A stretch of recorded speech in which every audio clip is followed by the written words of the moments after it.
Good evening, ladies and gentlemen, and welcome to our talk tonight. It's so great to see so many people here, and those that cannot attend via the live stream on Facebook, thank you so much for joining us. Thank you, Sayyidina and Abuna Ibrahim, again for joining us tonight. Tonight, we're going to find out something very interesting, something that's very core to our religion. You know, there's a parable inside the Bible saying, for you were homeless and or I was hungry and you fed me. And tonight, we're going to be finding out about a person called Daniel Noor. Daniel Noor runs street-side medics, and I'm sure he'll explain to you exactly what he does and what his passion is. So without further ado, Daniel Noor.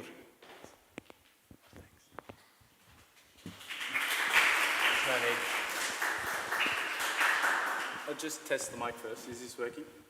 Is this right? Okay, perfect. So just to start off, my name's Daniel, and just want to say a big thanks to Sayyidina for allowing me to come here. I'm extremely humbled to meet you all.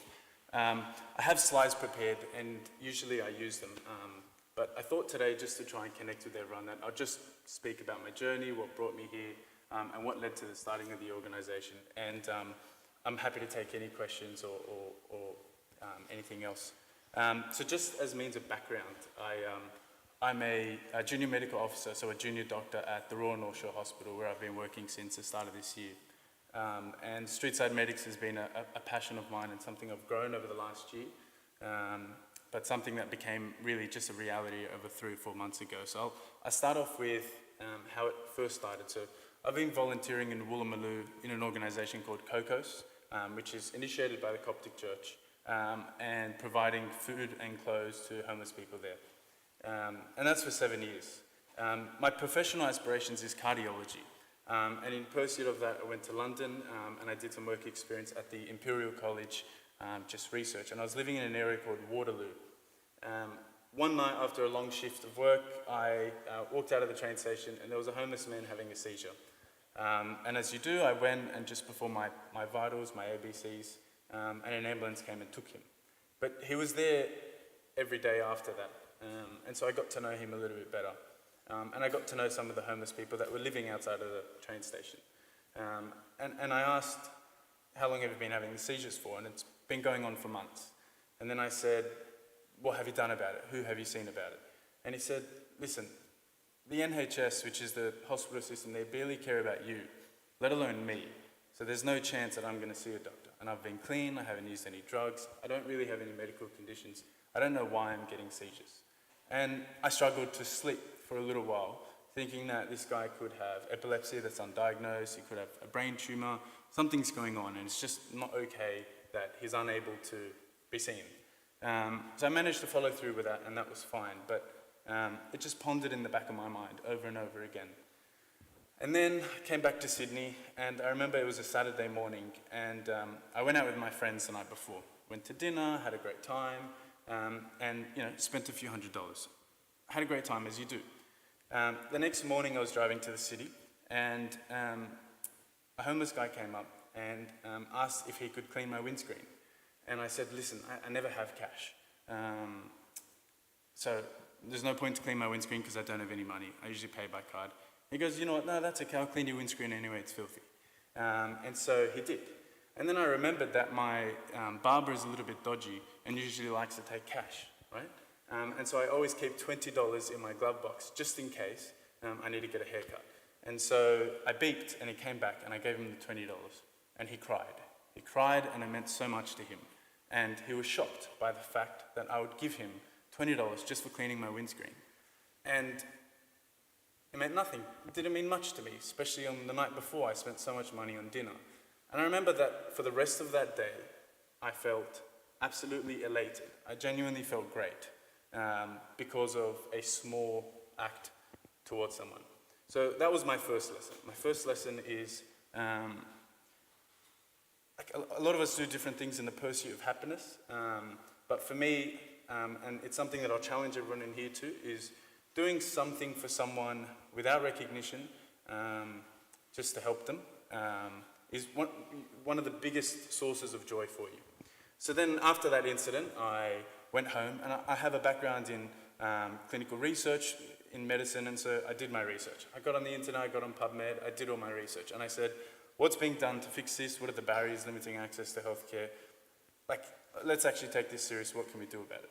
And so I did my research and I learned that there are a number of barriers that limit access to healthcare for people that are experiencing homelessness and people that are vulnerable. And stuff that I never would have thought of. So the cost of seeing a doctor, the inability to get transport to the doctor, the need to have Medicare and identification, and even just the stigma and the embarrassment. Can you imagine being a homeless person? You might look a little bit disheveled, you might smell a little bit, and then trying to sit in a waiting room with people around you saying, why is this guy here? The receptionist might not be too friendly. So they simply don't go. And for anyone that has a medical background here, the thing that makes us, good medicine is primary prevention. So preventing a problem from ever becoming a real problem. For example, diabetes, picking up on diabetes early, treating it before you have complications of that diabetes. And so I thought, well, what's being done to prevent health problems in these people? What's being done to screen for high blood pressure, cholesterol, diabetes, etc.? And what I found was, due to the barriers that are limiting the access to healthcare, there are a number of people that are going undiagnosed with a number of conditions that could be otherwise very easily treated, and that something needed to be done to change that. So that was the next step. Well, how could we limit those barriers? How could we limit the transport, the cost, the stigma, the embarrassment, the identification problem? And so that's when I thought of Streetside Medics as we have it today. I thought a van, if we had a van, and we took that van around, and the van had doctors and equipment, then maybe we could get people to engage with us. And my background working in COCOS, volunteering, I thought, great, we'll get a van, we'll get some doctors, and we'll take it to COCOS. So that was the next step. How do you do that? At the time, I'm 24 years old. I know nothing about an organization. I know nothing about setting up a not-for-profit legal stuff. I know nothing about it. But that's where God comes in. And this is lesson number 2 for me, was that I think one thing that I've learned throughout my life is having God in your corner is literally the biggest strength you could ever have in life, in every aspect, in the gym, in business, in relationships, in your career. Because all of a sudden you learn not to rely on yourself, not to rely on your skills or your knowledge, your intellect, but you rely on someone so much bigger than you and someone so much greater than you. And that's what I did. So I managed to buy a van, a Mercedes-Benz, and then I so I did this van before even registering the company, as you do. And then I seeked out to some legal friends of mine, and I managed to get one of the biggest law firms in Australia to take the organisation, the ID pro bono, and they registered us as a charity, and they did all the legal framework, and that was a burden off my shoulders. So now I've got a charity, it's registered, and I've got all the legal framework around that, and then now I've got a van, and the van obviously needs a fit out. So managed to raise some money for a fit out just from some of the directors of the organisation, and we got the van fitted out. So I'll just show you guys some photos if these slides will work.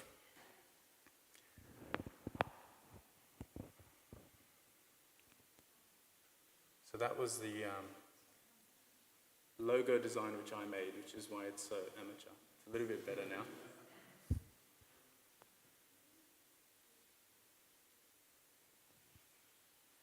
Cool. It's all right, just go to the next slide if that's all right.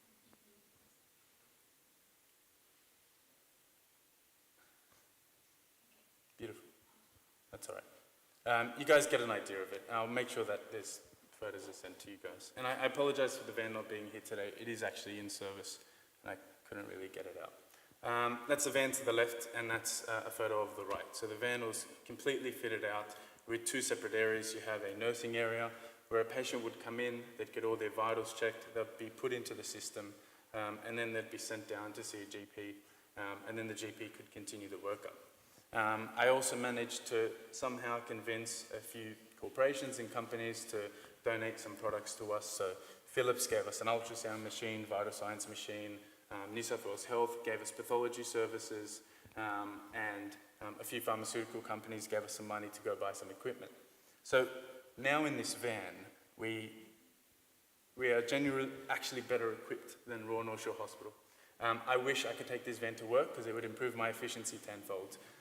So what we can do in the van is Firstly, you obviously get the patient in, and the core to it is they've built up so much animosity and fear of government and health and people that we have volunteers outside and social workers who will just have a chat with them. And it usually takes weeks to build rapport, and you just get to know them and offer the service, and then continue to offer the service, but don't put any pressure.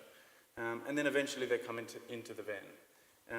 In the van, the facilities we have is pathology services, so we can not only take your blood and do general pathology, but we can actually get your blood test results within 3 minutes in the van.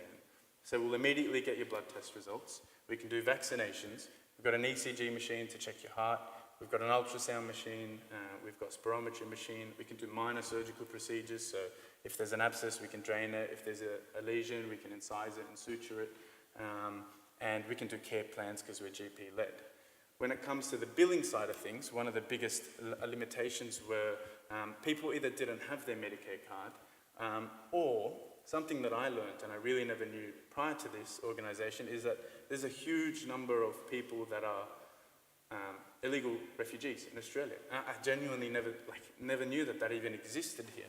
And I'm going to get back to that soon. I'm going to tell you a story of someone that really impacted me. But so we'll see these people free of charge. If they have Medicare, Medicare will be billed, bulk billed. If they don't have Medicare, then we'll see them pro bono, and we usually, if there's any costs with any medications or whatever, we cover that. And so far we've been running for 3 or 4 months. It's been very successful.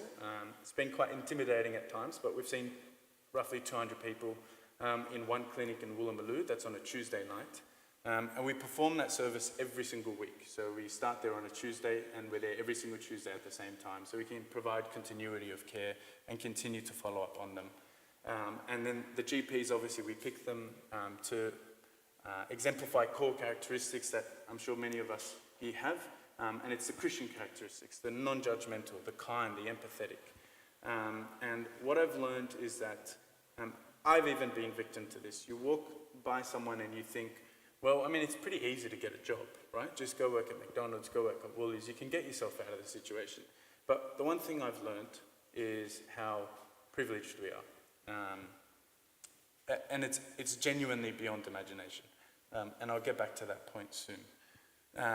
So yeah, organisation's been running for 2 months now. We've seen 200 people, and we're looking to expand. So within a week or so, we're going to go to Manly, and we're going to join a few women refuge centres, and a few of the soup kitchens there. I know that part of this talk is meant to be to give some advice to youth like me. I'm 25 years old. Trust me, this is the last thing that I thought I'd be doing at the age of 25 years old. And that's what stressed me the most. Why can't, this is what I would tell myself, why can't you just be a doctor? Be happy to be a doctor, that's, decent achievement, go do cardiology and that's enough. Or are you really capable of doing this? Do you really think you can pull this off? And what happens if you don't pull it off? It's embarrassing. And you've got all these people invested in this organisation that you're trying to build, and what happens if it flops? So I learned 3 things from that. Back, the first point that I made, where if you have God in your corner, then you're actually unstoppable. And you have a strength that no one else has. I remember when I went for my medical interview 6 years ago, someone told me something that was amazing. They said, why are you afraid or intimidated by your interviewers? If you simply stand before God before your interview and you say a little prayer, you've stood before the King of Kings, and standing in front of a couple of people that are going to ask you some questions will become nothing. And then I literally went in as the most confident person ever because of that. And I imagine that's part of the reason why I got the position. So that's the first lesson. The second lesson that I learned is that, similar to what Sedna was saying earlier, if you have a passion, pursue that passion. Will Smith, one of my favorite actors, right? And he always says this, on the other side of fear is greatness. And it's one of the truest sayings that I've ever heard. I don't know if anyone here has ever jumped out of a plane, like with a parachute, yeah? But if you've skydived, then you'll realize that literally the second before you jump out of the plane, you are terrified. You are questioning your judgment, you're questioning your mental health, you're questioning everything. And then the second that you're actually skydiving, you realize that it's one of the most amazing feelings in the world. And so that was the second point. On the other side of fear is greatness. And then this might be a little bit of a morbid statement to make, but one of the things that have always driven me is the thought of the wealthiest place in this worldly world of ours is the graveyard. And I don't mean that from a monetary perspective. I mean that from when someone passes away, they don't just pass away, but they take books that were never written, songs that were never sung, businesses that were never started, ideas that were never seen through. And so that's probably one of my biggest fears in my life, is not achieving the things that you can.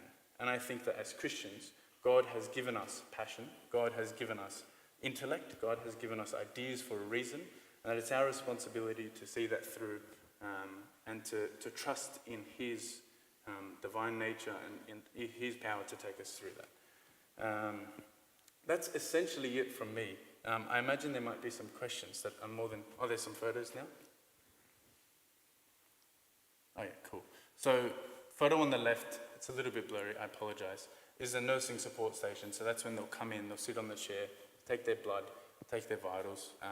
And then, as you can see on the left, there's a vaccine fridge.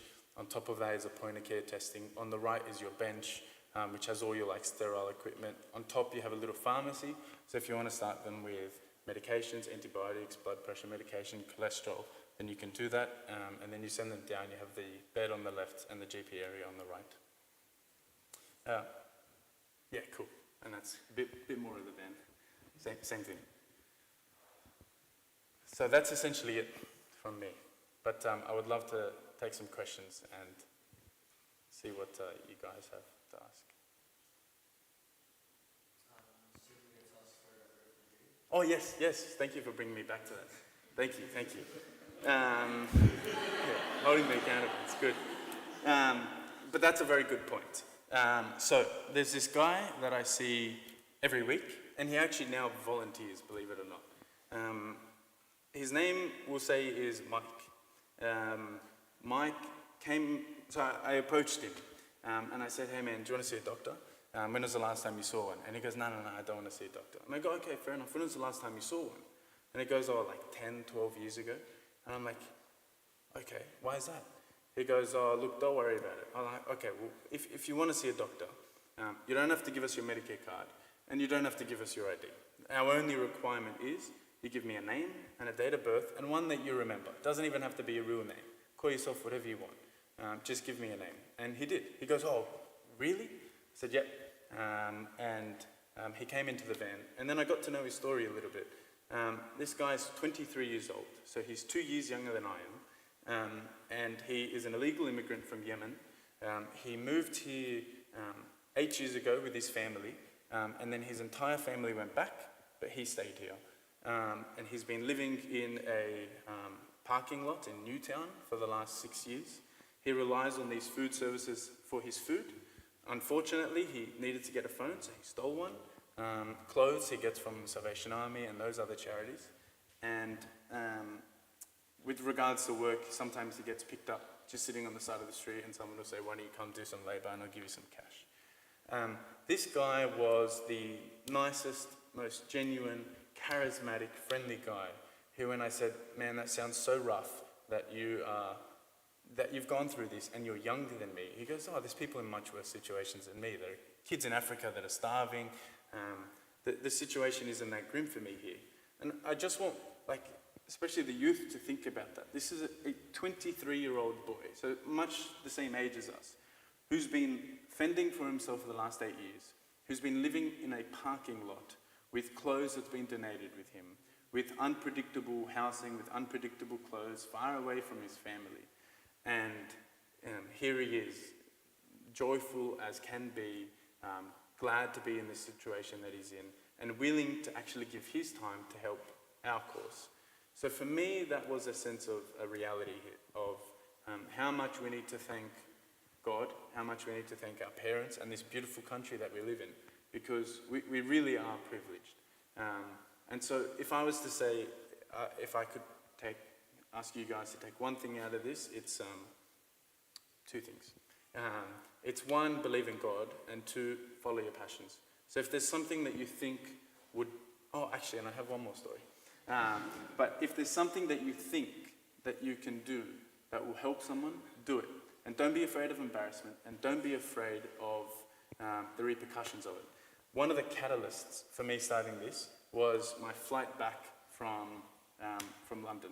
I was on an Emirates flight, and I was coming from Dubai to here. And then in the plane, there was a paper on the wall, and it said, as courtesy to the passenger that will be using the bathroom after you, if you can leave the bathroom in a cleaner state than how you found it. And I don't know why, but I remember my mind immediately went to, what if we all had that mentality about the world we live in? What if we all did our little thing, just a little thing, to try and leave the world a little bit of a better place? It's what we've been called to do as Christians, it's what we've been called to do as humans. And I think if you pursue that, then the amount of happiness that you can reap is generally unimaginable. I think I have no more stories. Yeah. Any questions? Hey, you're 25 years old, yeah? Yeah. What's, right now, you've already built up this band, you're already a general practitioner, junior general practitioner. What's your end goal? Professionally? Everything, something so young, I'm sitting back here, I'm thinking, God, I'm 30 years old, Yeah. and this guy's done a hell of a lot more than I No. have. But in saying that, it's truly inspirational to see someone so young do so much, but then it gets you thinking, what more do you want to do? A lot, man. Yeah, a lot. So, firstly, I genuinely believe this. I don't think it's not even my idea. And the reason that I believe this was from God is because, I don't know if you've ever pursued anything in your life that's a little bit challenging, but you feel someone's just pushing it along the whole way. Trust me, there's been challenges, but things happen random that are unbelievably amazing. This lawyer that all of a sudden was like, you know what, man, I'll take the entire organization pro bono, I'll do all the legal work for you. And I'm like how does this happen? Or the van, I was telling the lady at the dealership about the organization. She goes, you know what, I'm going to give you 40% off the van. That doesn't happen. So I think the trust in God is a big part of it. Look, professionally, as I said, I want to pursue a career in cardiology, and I just want to do my little bit to try and, it's philosophical, right? But I believe that if you have the potential to be great, then it's your responsibility to be great. And I'm not saying I'm great, I'm not saying I have the potential to do that, I'm just saying that if you have an idea, just see it through. And that's, if anything, if this organization crashes tomorrow, I've proven to myself that I had an idea, and I did my groundwork, and it became a reality. And that's enough for me. But, I hope to God that it will actually continue, and yeah, it's all right. Anything else? Yeah? But with everything that you do for people, whether they're homeless, whether they're disadvantaged, whether it's in a hospital, whether they just need help, do you see Jesus in these people? Yeah, no doubt. It's so clear cut.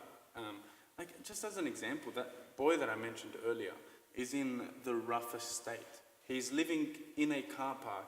He's eating on meals that he gets only at night time.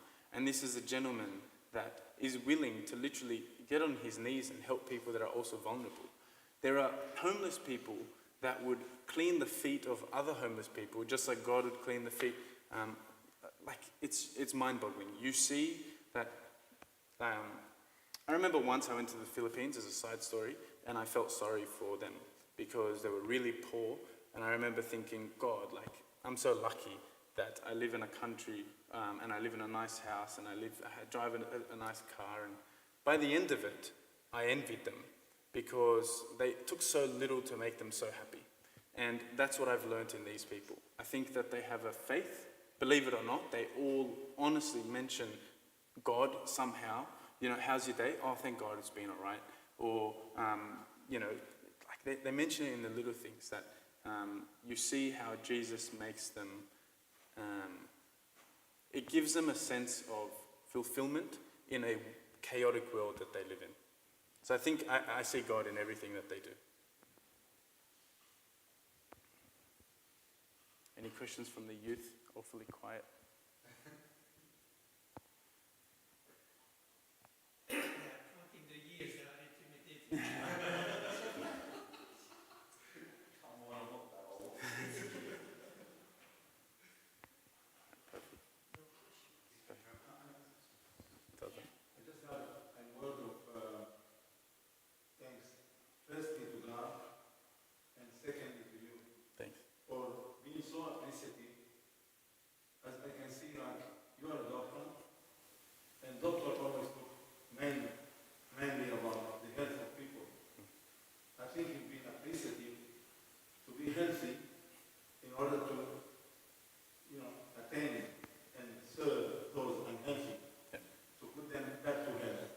Thank you. in good order. Thank you.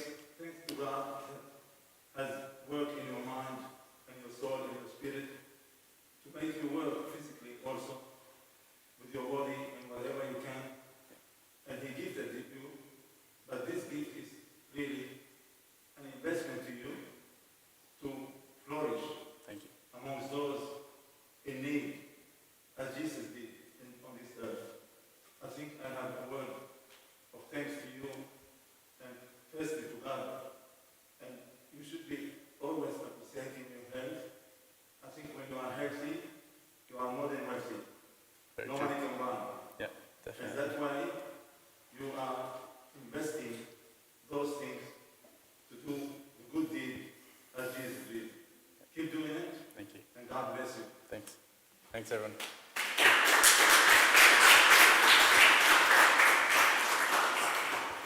Well, thank you, Dr. Daniel, for taking the time. I know you've worked and you must have had like most people here, a long, hard-working day, yet you were able to take some time.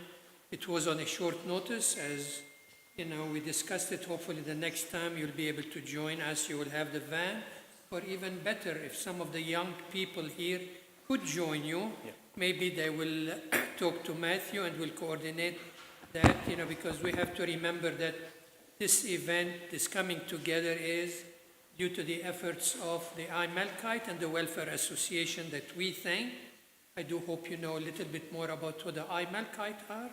You know the word everything is iPhone, iBank.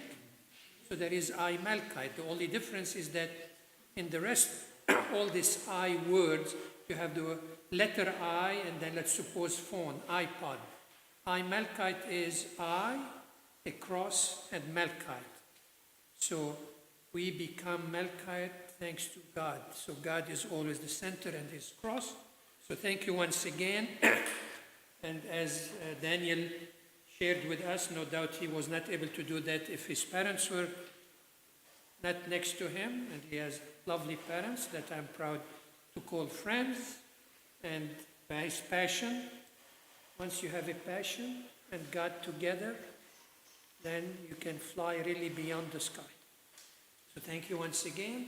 If you have other ideas, if you are interested, as I say, he's more than happy. He's looking for people to volunteer, to maybe learn a little bit here and there, you know.